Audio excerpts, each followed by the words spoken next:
Now, let's go to the question, test number 13, question number 1.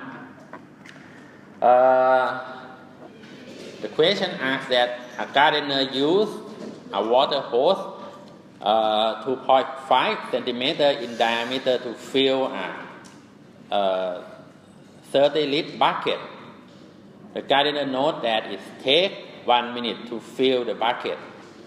And also with an opening of cross-sectional area of 0.5 square centimeter is then attached to the hose. The nozzle is held so that the water is projected horizontally from a point 1 meter above the ground.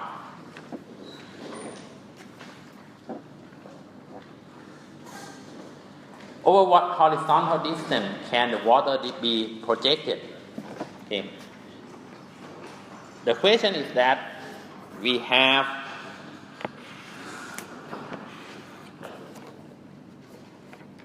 the hose and we put a nozzle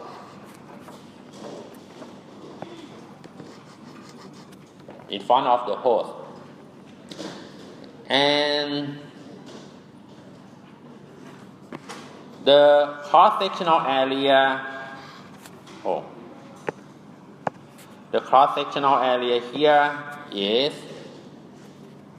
0.5 square centimeter. Okay.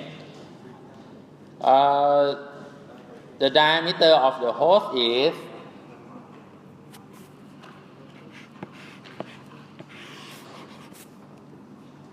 2.5 centimeter. And if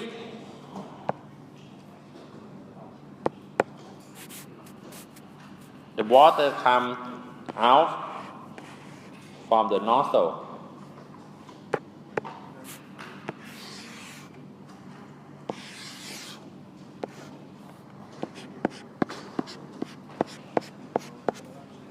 from the height 1 meter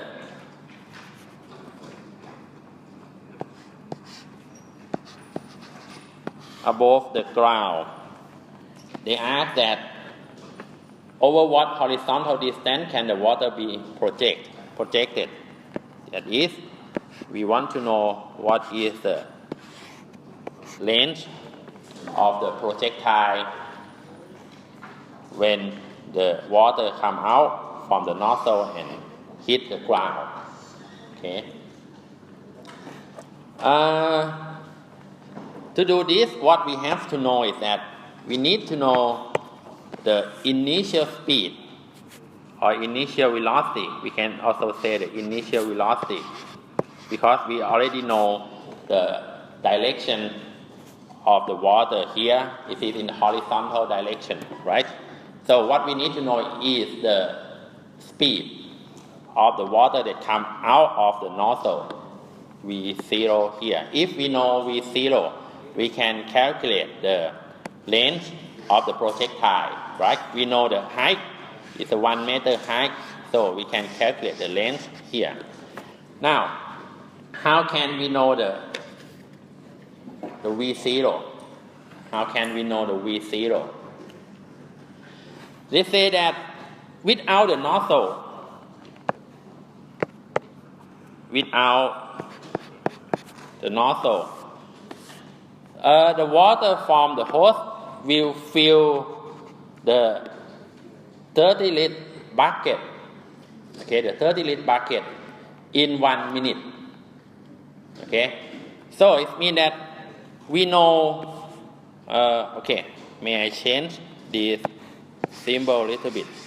Let's say that this is X, because I want to use the symbol R for the rate of flow of the water, the rate of flow of the water. Okay. If you fill a 30-liter bucket with the water that comes from this hose, it takes 1 minute. So it means that we know that for the volume of 30 liter, you need the time about 1 minute to fill the bucket. So it means that the rate of flow R is equal to V over T. Right? The rate of flow is R equal to V over T. But to do this, you have to change this. We use a unit of liter here. You have to change to the cubic meter. Okay, use the SI unit. You have to change it to the cubic meter. And the time is a minute. Here you have to change it to second. Okay, to get the rate of flow. Now, once we have the rate of flow, we can use the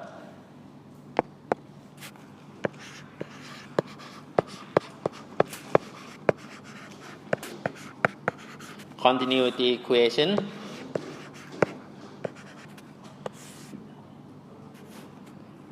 that say that the rate of flow is equal to A V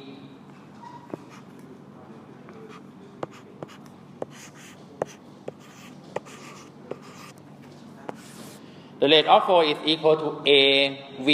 A is the cross-sectional area of the hose or of the tube of flow, and V is the speed of the flow. So if I say that in the hose, the water flow with the speed of V1 and the cross-sectional area of the hose here is A1, and when it passes the nozzle, it moves eastward the velocity V0, and the cross-sectional area is A0, which equal to 0.5 square centimeter.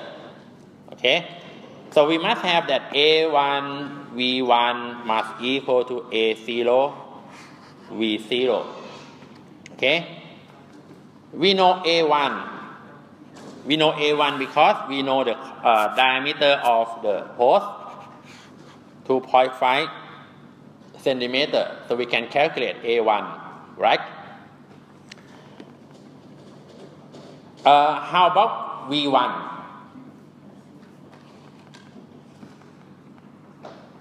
We know, how can we know V1? We can know V1 from the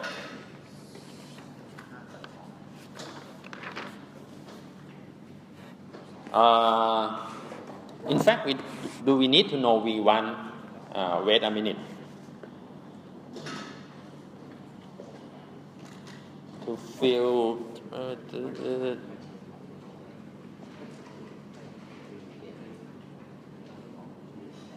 okay, actually we don't have to know A1 V1.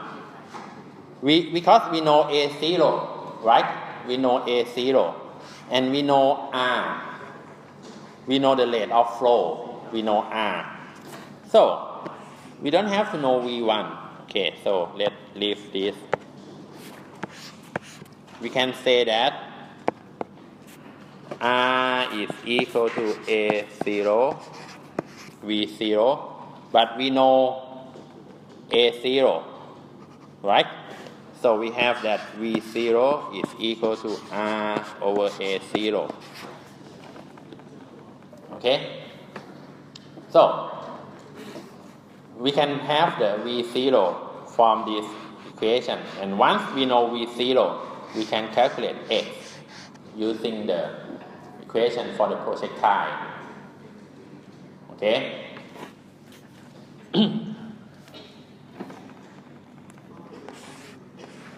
So it just gives the information, but we don't have to use it. Am I correct?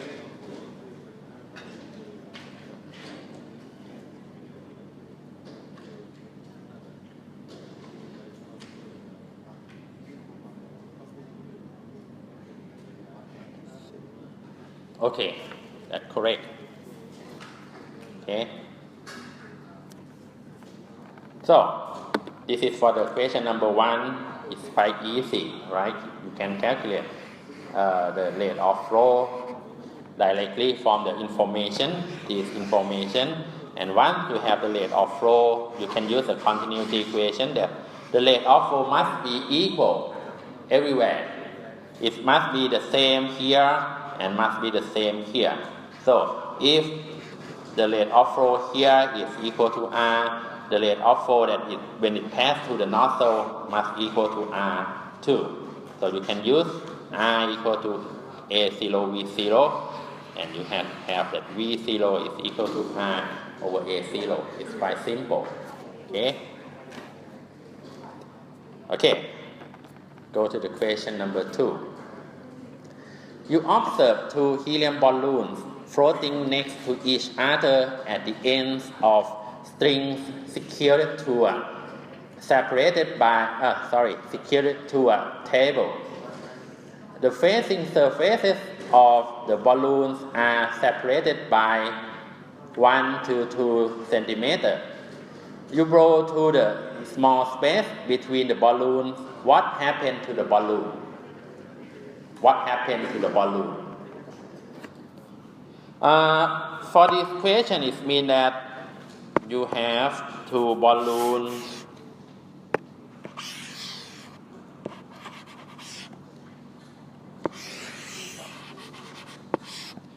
and have the space about 1 to 2 centimeters between these 2 balloons. And if you blow the air through the space between the balloon, what will happen? What will happen? They move toward each other. They move away from each other. They are unaffected, or it depends on how hard you blow. What happened to the balloon? To see this, I can demonstrate.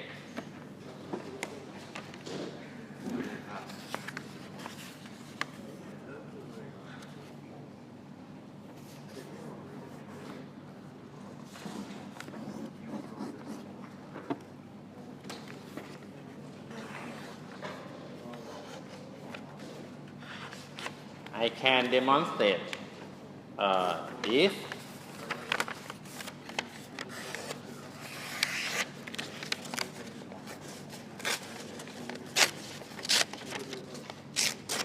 Okay, I have a strip of a paper like this, and I flow this to make it move freely like this. If I blow above this strip like this, what do you think? What will happen to this paper? What do you think? What will happen to this paper?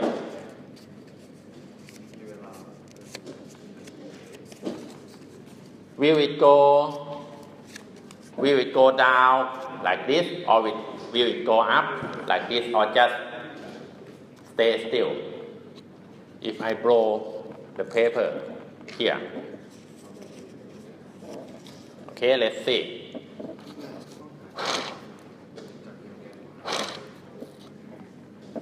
You can see that when I blow, let the air move above the paper go up.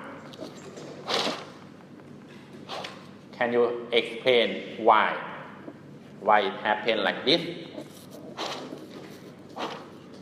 I blow it above. I do not blow it below. I mean, beneath the paper. I blow it above the paper, but the paper go up like this. What happened? What happened here? This is the same principle when you explain the lift force beneath the wing of a plane. You have the wing, you have the plane, and when it moves Okay, you have the lift force that lift the plane up. We can explain this using the Bernoulli equation, that is rho g y p 1 plus rho g y 1 plus half of rho v1 square is equal to the p2 plus rho gy 2 plus half of the rho v2 square. This is a Bernoulli equation. And what tells us on this? Bernoulli equation gives the relation between the pressure of the fluid, the position of the fluid, and the velocity of the fluid. It means that if you follow the flow of the fluid from point 1 to point 2, okay, and at the point 1 the pressure is P1, and at the height V1 with the velocity the height Y1 and with the velocity V1, and when it flows to the point 2 with the height Y2 with the pressure P2, the velocity at the point 2 must follow the Bernoulli equation. Now, when we look at this problem, we look at the excuse me.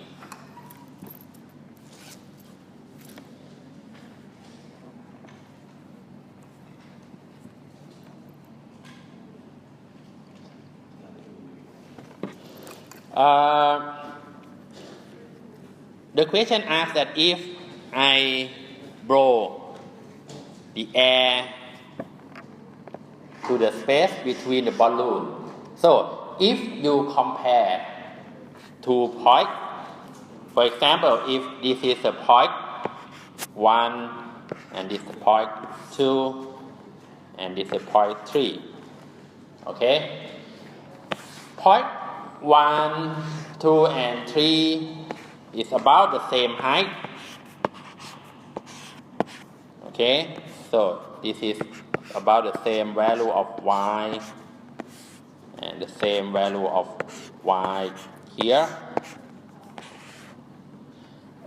and at the same value of y.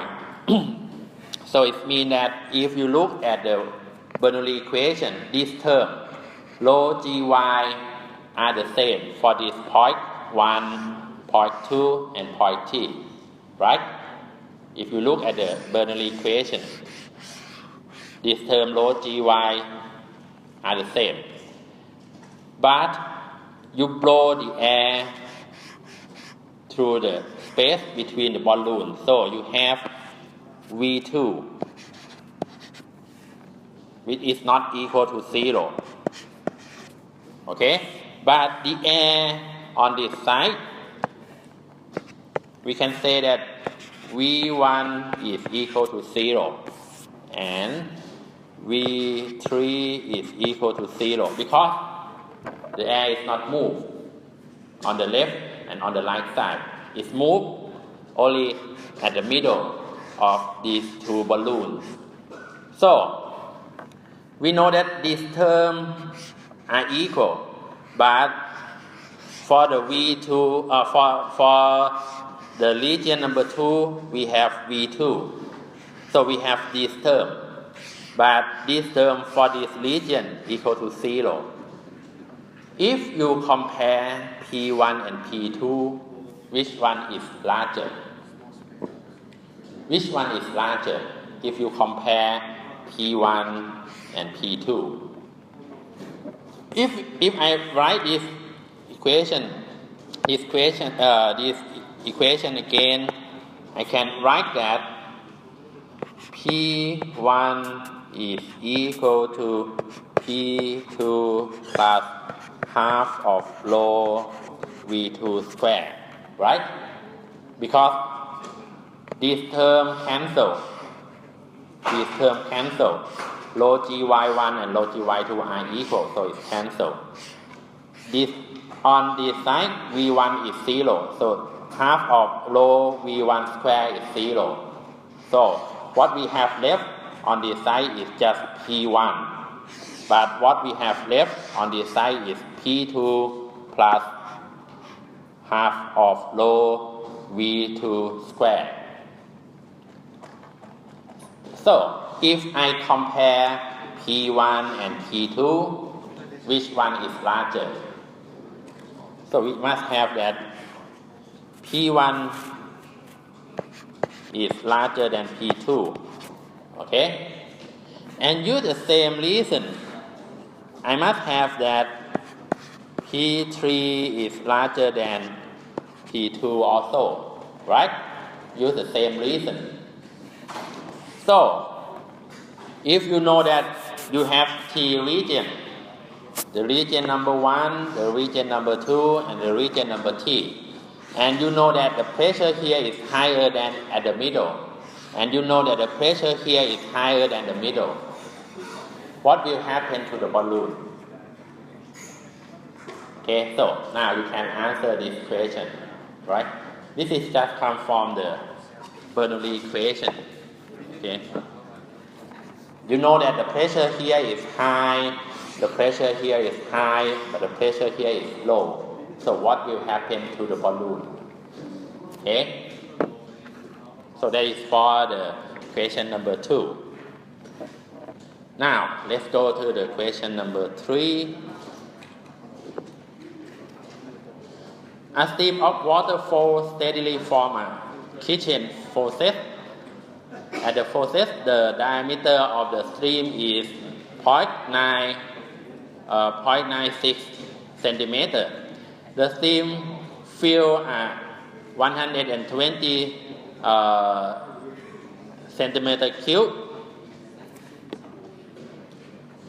container in 16.3 seconds. Find the diameter of the stream 13 centimeter below the opening of the faucet.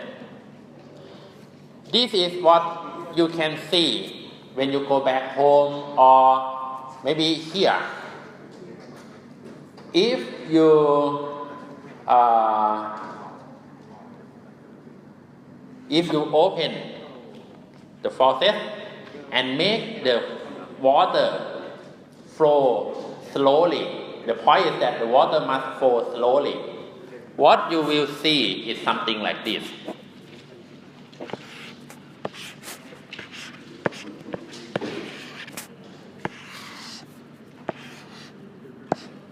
Okay?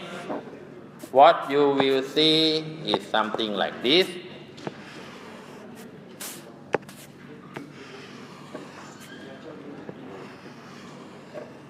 I think all of you have seen this before, right? If you let the water flow down but slowly, the point is that it must be slow.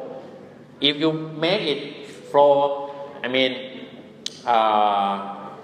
fast, you will get, we call it the turbulence, right? The turbulence of the flow.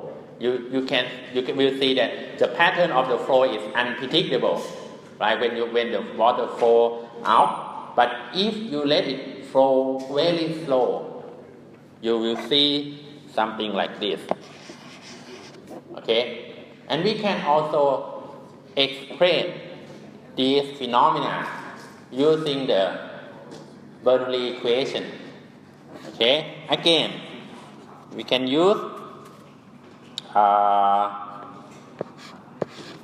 P1 plus rho gy1 plus half of rho v1 square equal to P2 plus rho gy2 plus half of the rho v2 square.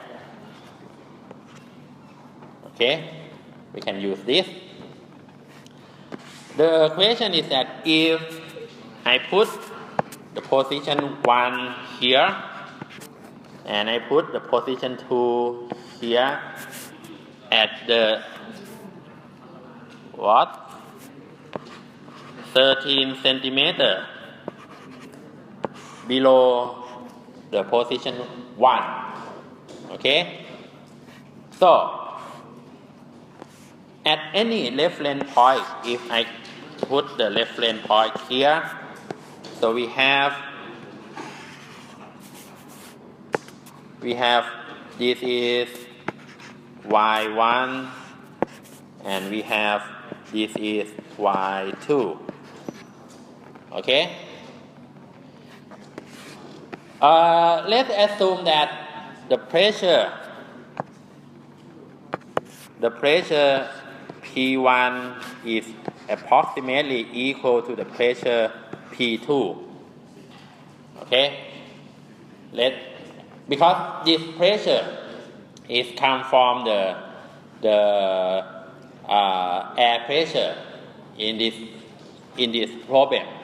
Okay, and if this is just 13 centimeter, so the air pressure is not different. Okay, so what we have is that rho gy1 plus half of the rho v1 square is equal to rho gy2 plus half of the rho v2 square. Okay, now it means that if we know the difference between these two terms, we can know the difference between these two terms too, right? Or we can write that rho g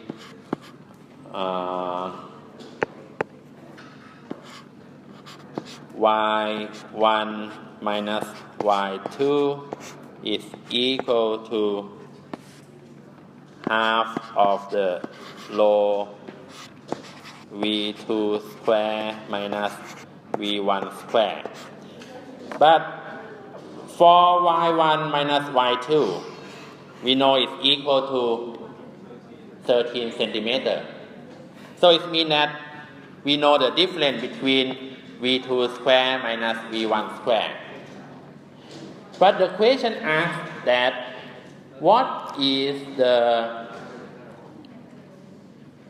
diameter of the stream at this position? So how can this related to the velocity? They want to know the diameter here. So what is the relation with the velocity? Again, we can use the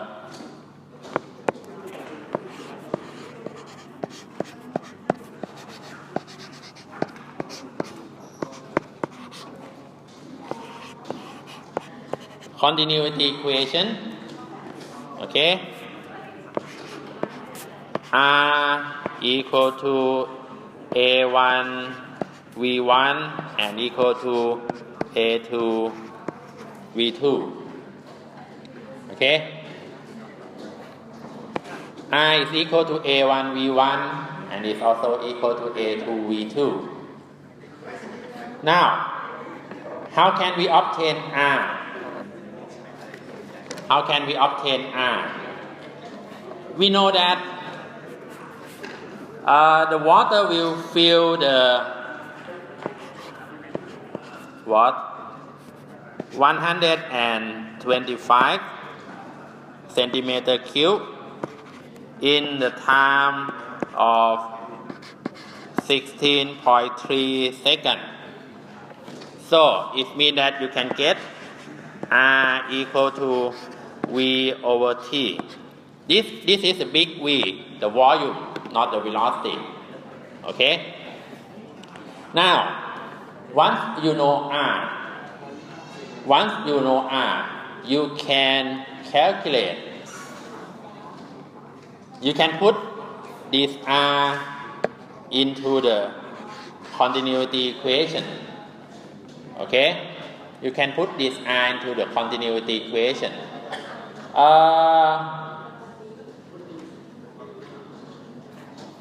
The question gives you the diameter here, right? The diameter here is 0.96 centimeter. So you can calculate A1 here. Okay? You can calculate A1 here. So once you calculate A1, you can know V1. Okay? Once you know A1, you can see that from this equation, you have that V1 is equal to R over A1. Okay? And once you know V1, you can see that A2 is equal to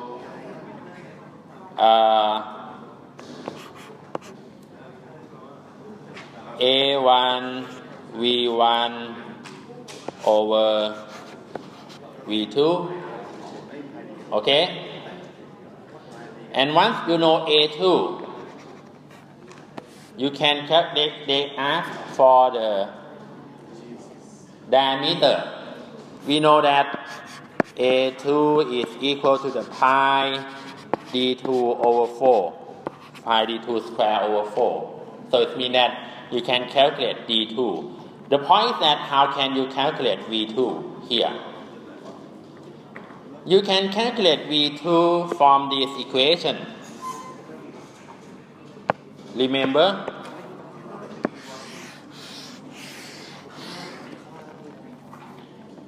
You know that we know the difference between y1 and y2. Okay? Once you know the difference between y1 and y2, you can have the difference between v2 square and v1 square. And once you know v1 from this equation. You know v1 from this equation. You put v1 here. When you put v1 here, you can calculate v2. Okay? And once you calculate v2, you can put v2 here to get a2. And once you get a2, you can calculate the diameter d2 from this equation. Okay? It's a little bit complicated, but not so much. Using two equations, the Bernoulli equation and the continuity equation together. Okay? So, first, again, they want to calculate A2, right? What you know is that you know the height, the difference of y1 and y2, which is equal to the 13 centimeter. You can put this to the Bernoulli equation.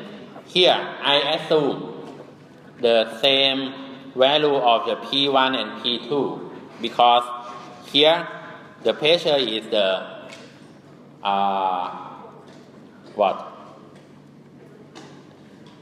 the atmospheric pressure, okay, at this point and this point. Okay.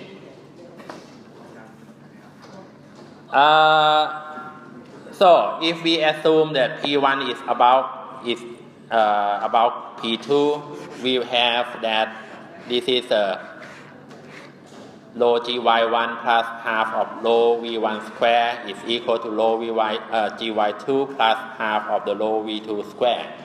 So if we know the difference between y1 and y2, we can get the difference between v2 square and v1 square. Now, we use the continuity equation. Start from the rate of flow, from the volume, and the time from the equation. And once you know the rate of flow, you can calculate V1. And once you calculate V1, you put V1 here. You can calculate V2. And once you calculate V2, you can get A2. And once you get A2, you can get D2. Okay? A little bit, as I told you, a little bit complicated, but not that complicated. Okay? So, this is for the question number 3. Now let's go to the question number 4.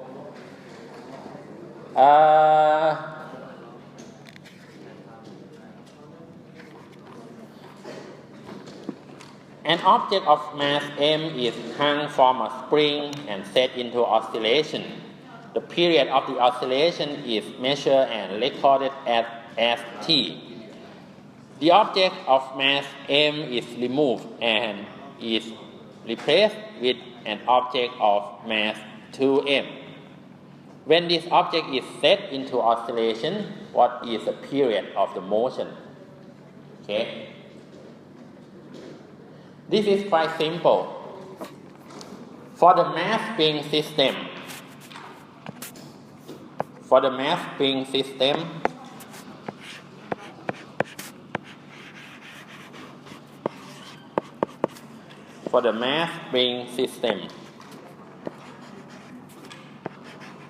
the spring has the spring constant of K and the mass is M like this. What is the value of the period?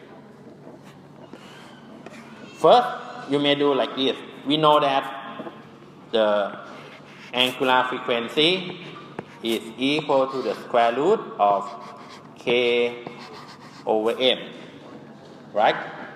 But this equal to 2 pi f.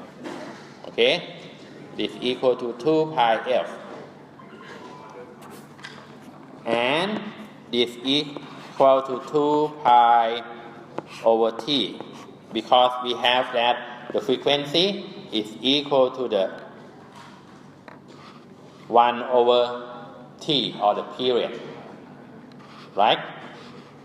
So you have the relation between k, m, and the period like this. Now, if you increase the mass m to be 2m, what will happen to the period of the oscillation?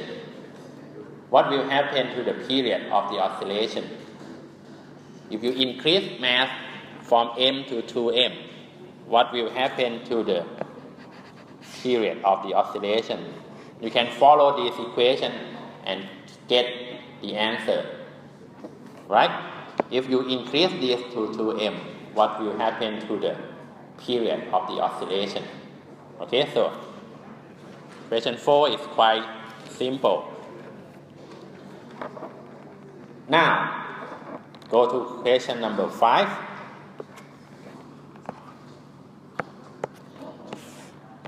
The question number 5 asks that for a simple harmonic oscillator, which of the following statements is incorrect?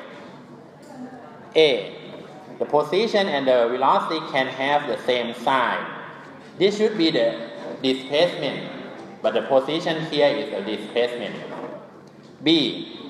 The velocity and the acceleration can have the same sign. C. The position and the acceleration can have the same sign. And D. They are all correct. It means that A, B, and C can happen. All of them are correct. To answer this, you have to understand what is the simple harmonic oscillator. The simple harmonic oscillator can be modeled from the mass spring system. The mass spring system.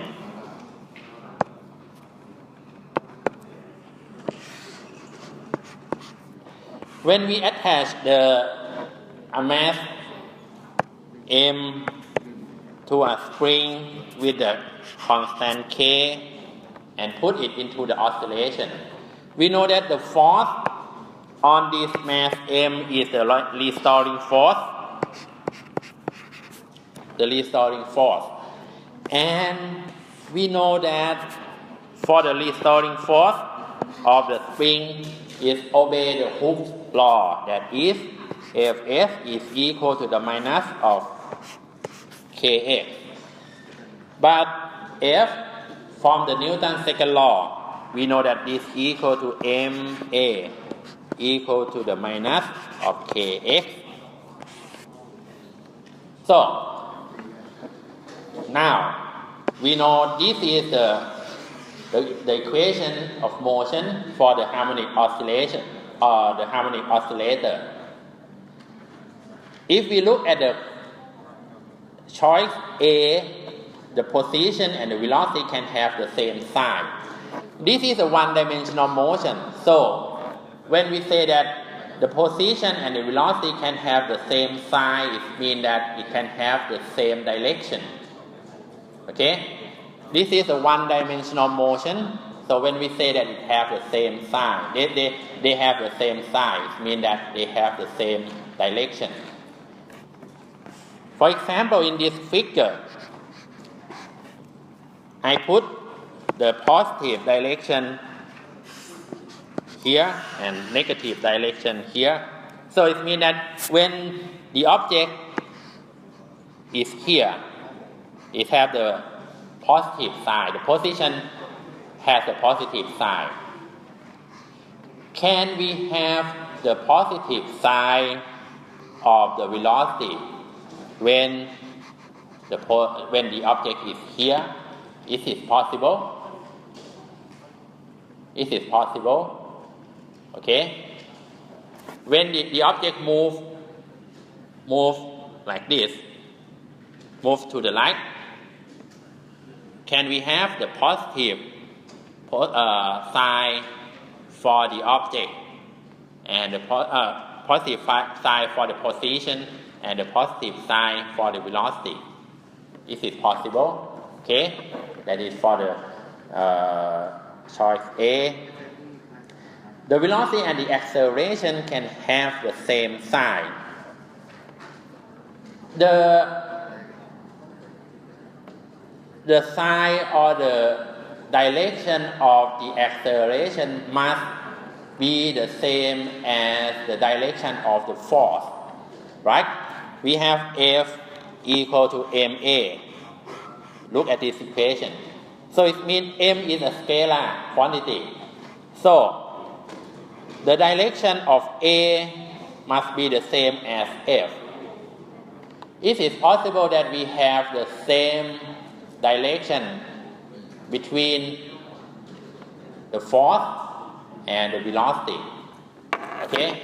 If you look at the spring and when the spring pulls the object back to the equilibrium position, you can see that this is the direction of the velocity. And what is the direction of the force when it pulls back to the equilibrium position, the position that x equal to 0. So, can we have the same sign between the velocity and acceleration? Okay, that is for choice B. For the choice C, the position and the acceleration can have the same sign. As I told you, the sign of the acceleration must be the same as the sign of the force. So from this equation, F is equal to the minus of Kx. Can we have F and X to have the same sign? Can we have that F and X to have the same sign from this equation? Okay, so that is for the choice C. Okay, if you say that A, B, C are all correct, you have to answer D. They are all correct. Okay. It means that A is possible, B is possible, and C is possible. Okay. They are all correct. It means that all three choices above are possible. Okay. But if one choice is not possible, so it means D is not correct. So you have to find which one is not possible. Okay. So that is for the question number 5.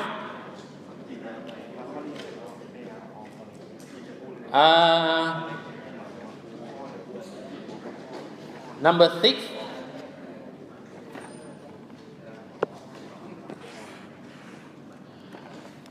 You attach a block to the bottom end of a spring, mean that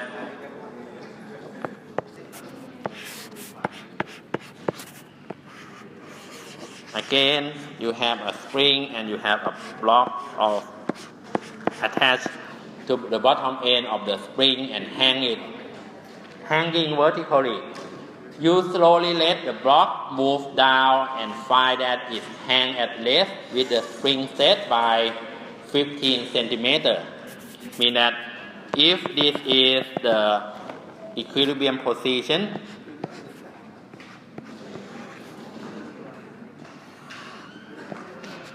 this distance is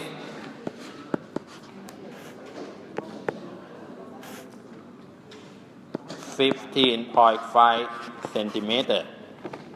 Okay. Next, you lift the block back up to the initial position and release it from rest with the spring unset. What maximum distance that is moved down? Okay. This question is a little bit tricky. It's a little bit tricky. The question is that if you have a spring, you hang it vertically and you attach a block at the bottom end and you slowly let the block move down. So it means that when you slowly let the block move down, the spring will be it will be pulled by the block to the position that the weight of this block balance with the restoring force, and the system is in the equilibrium again. And the question says that this is 15 centimeters below the original, the initial position of the spring. So it means that you move the block slowly, and once is the system is in the equilibrium again, the block moves 15 centimeters below the initial length, the initial position. Now, you take the block to lift the block back to the initial position again. Okay, but now you release the block, not just make it slowly go down, but you suddenly release the block. So what will happen? If you have the block attached to the spring and you let the block move very slowly down, you can control the block to make it stop at a new equilibrium position, right? But if you put the block at the initial position and then release it, you will have that the block moves down and start to oscillate, right? It's different. If you let the block move very slowly, you can make it stop at the new equilibrium position. But if you release it suddenly, it will go down and oscillate, do the oscillation, right? So this is the difference. The question asks that when you release the block suddenly, how the maximum position of the block, what is the maximum position of the block? Now, we know that the block can go beyond the position of 15 centimeter, right? Because it become oscillate. It can go beyond the position of 15 centimeter. Okay? So what is the maximum? It's asked that what is the maximum distance?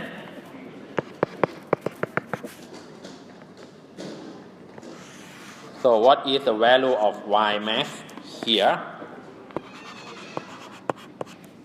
The Y max here. This question may look at first look complicated, but in fact it's very simple. It's very simple. When we work with this kind of problem, we know that when we let the spring, when we let the block move slowly, and the system go to the equilibrium again, we can say that this position, we can call this the new equilibrium position. New equilibrium position. The meaning of new equilibrium position is like when we look at the block spring system. For the block spring system, the equilibrium position is that at the position that the spring is at its initial length. Its initial length means that it's no compression, it's no expansion. Okay, if the spring is at its initial length, we call that the equilibrium position. And what is the value of the restoring force at the equilibrium position? What is the value of the restoring force here? If F is equal to, at the equilibrium point, 0, correct. At the equilibrium point, the restoring force is equal to 0. So at the position that the restoring force is equal to 0, we call it the equilibrium point. Now, but in this system, the mass spring system is aligned horizontally. Okay, horizontally. But in this system, it's aligned vertically. Anyway, we can call this position as the new equilibrium position because here we have that the net force, what is the net force here at this position? We first say that we let the block move slowly and then the system go to the equilibrium again. So at this position, when the block stay at rest, what is the net force? What is the net force on this block? 0, right? The restoring force cancel with the weight of the block. So the net force is 0 again. That's why we call it the equilibrium position. Nu here means is different from the initial equilibrium. Okay? Now, we have the new equilibrium position here, and we let the system oscillate. What we will have that the system will oscillate allow this new equilibrium position. It will oscillate back and forth, allow this new equilibrium position. So it means that if we initially put the block at this position, which is the initial length of the spring, it will oscillate, allow the new equilibrium position. It will oscillate, allow the new equilibrium position. We know this distance is 15 centimeter. This distance is 15 centimeter. What is the maximum extension of the spring? The block will oscillate, allow the new equilibrium position. It will go up 15 centimeter. How long it will go down the equilibrium position? It will go up above the new equilibrium position by the distance 15 centimeter. How long that it will go down below the new equilibrium position? Okay? Once you know that, the total extension of the spring is equal to the summation of this distance and this distance. Okay? So, this is simple, quite simple. Okay? If you try to solve this directly, it may be quite complicated, but if you understand the nature of the oscillation, this is quite simple. Okay? So, this is question number 6. Next, question number 7. To test the resiliency of its bumper during low speed collisions, a 1,000 kilogram automobile is driven into a brick wall. The car's bumper behaves like a spring with a force constant of 5 times 10 to the 6 Newton per meter and compress 3.16 centimeter as the car is brought to rest. What was the speed of the car before impact? Assuming no mechanical energy is transformed or transferred away during impact with the wall. You can use the principle of conservation of energy.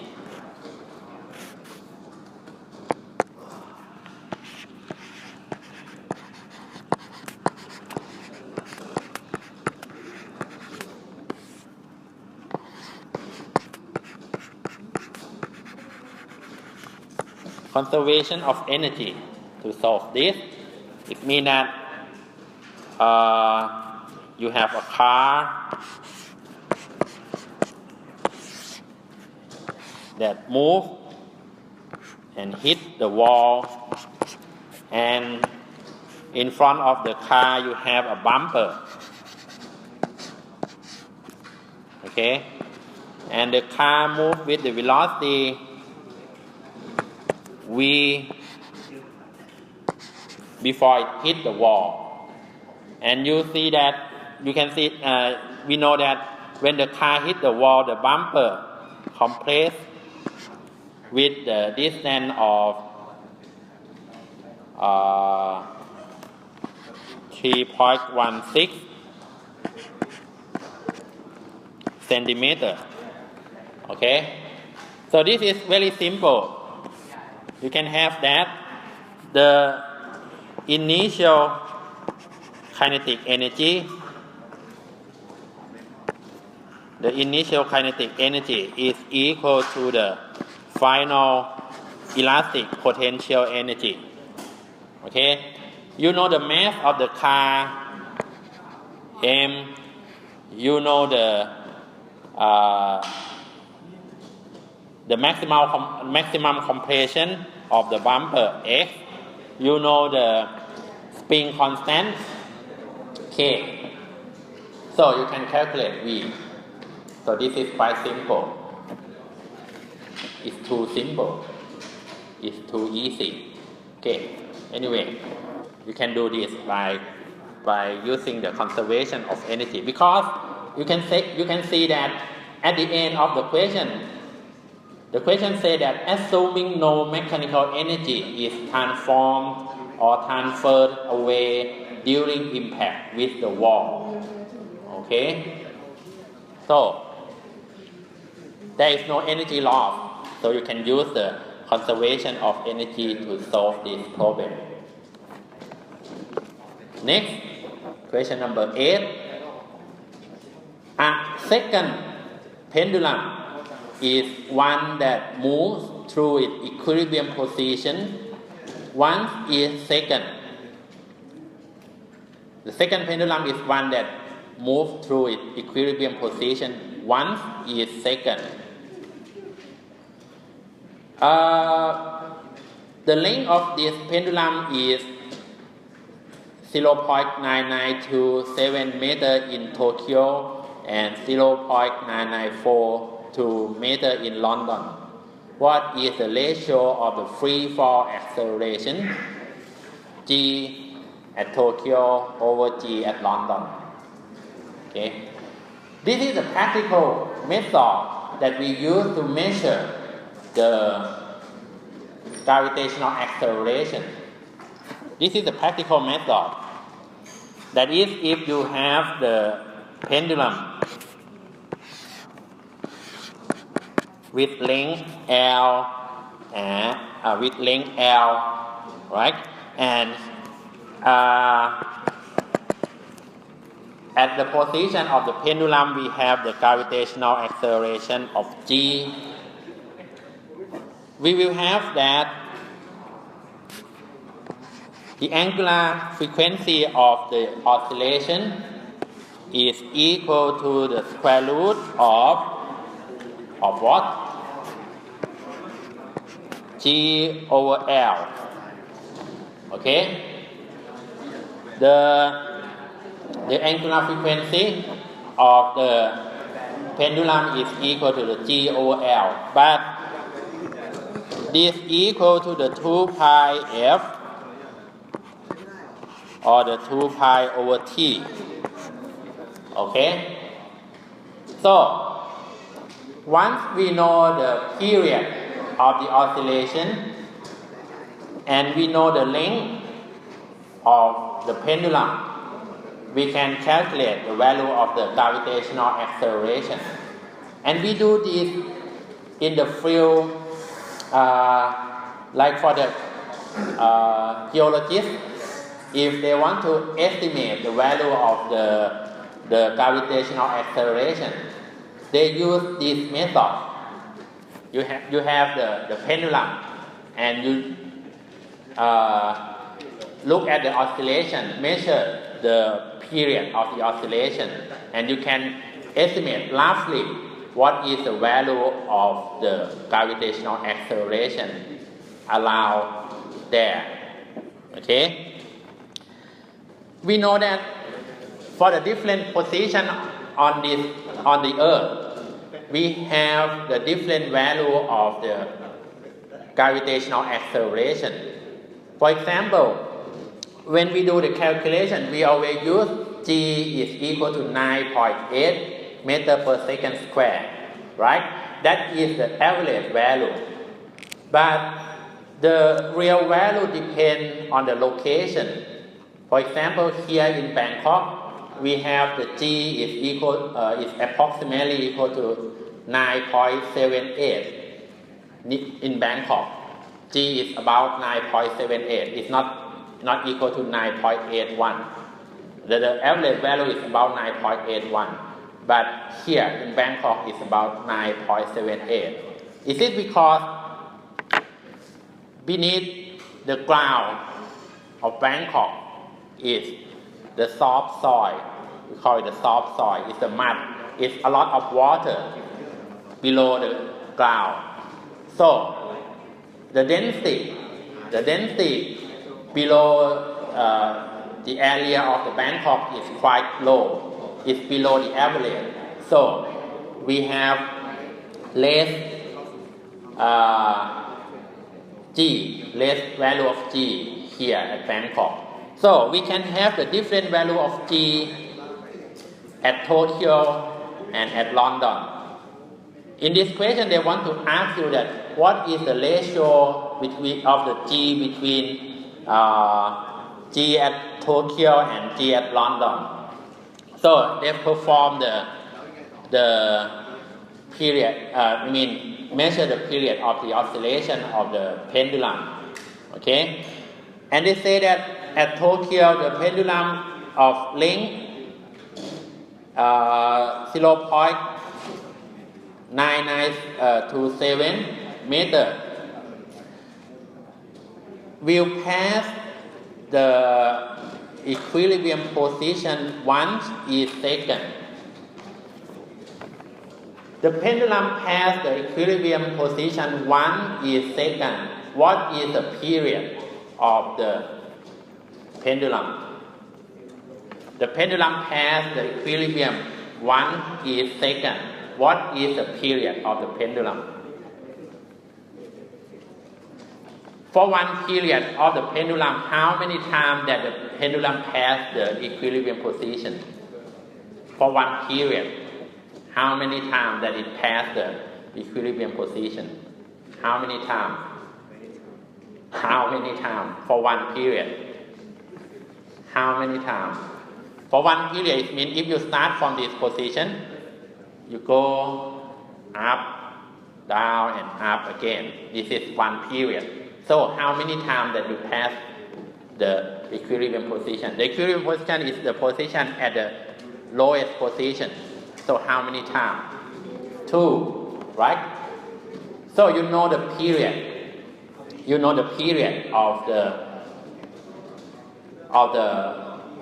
pendulum. Okay? Once you know the period, and you also know L, they give you the value of L, you know the period. You can calculate the G. So you can calculate the G at Tokyo and you can calculate the G at London. And you can find the ratio. Okay? So this is for the question number 8. Question number 9. A simple pendulum has a period of 2.5 seconds and maximum speed of 0.4 meter per second. What is its period if its maximum speed is changed to be 0.8 meter per second? Again, we have that omega is equal to the square root of G over L. Okay, like in this formula. And this equal to 2 pi over T. Do you have the maximum velocity of the pendulum in this formula? Do you have the maximum velocity in this formula? We have the relation between the period G and L. Do you have anything to do with the maximum velocity in this formula? It means that if you know G, if you know L, you can have T. Is it anything about the maximum velocity in this formula? So, in this question they ask that when the maximum velocity change from 0.4 meter per second to 0.8 meter per second, what will happen to T? But if you look at this formula, is there any relation between T and the maximum velocity? If yes, the maximum velocity will affect the period. If no, it means that the maximum velocity has no effect on the period. Okay. You should be able to imagine that how can we change the maximum velocity? Where is the position of the pendulum that will have the maximum velocity? Where the pendulum has the maximum velocity. The pendulum starts from here, go down to the equilibrium position and go up again. When or where will you get the maximum velocity? At the lowest position, right? At the equilibrium position. So if you want more maximum velocity, it means that you have to raise the pendulum higher to get the larger maximum velocity. But from this formula, is it anything to do with the period? The maximum velocity and the period. Okay? So look at this formula and you can answer question number 9. For the last one, question number 10, again, we can use this formula. They ask that a simple pendulum is suspended from the ceiling of an elevator, which is accelerated upward. What is the period of the pendulum compared to that in a stationary elevator? It means that you are in an elevator and you have the pendulum. Okay? And the elevator is moved upward with the acceleration A. Okay? Now, how does the pendulum experience the gravitational acceleration in this elevator? Try to imagine that you are in an elevator and the elevator moves up. At the time that the elevator moves up, how do you feel about your weight? Heavier, a little bit heavier, right? But do you think anything changed with your mass? Nothing changed with your mass. But if you feel that you are a little bit heavier, so what happened is, it happened on the gravitational acceleration. It changed from mg to mg plus a. Right? Because you are in the, we call it the non-inertial frame of reference, so you feel the different value of gravitational acceleration. Okay? The pendulum also feel the same. If you are in the elevator that moves up, the pendulum will feel the same. It means that it feels the different value of the gravitational acceleration. So when the elevator moves up, the gravitational acceleration, the apparent gravitational acceleration change, increase to this value.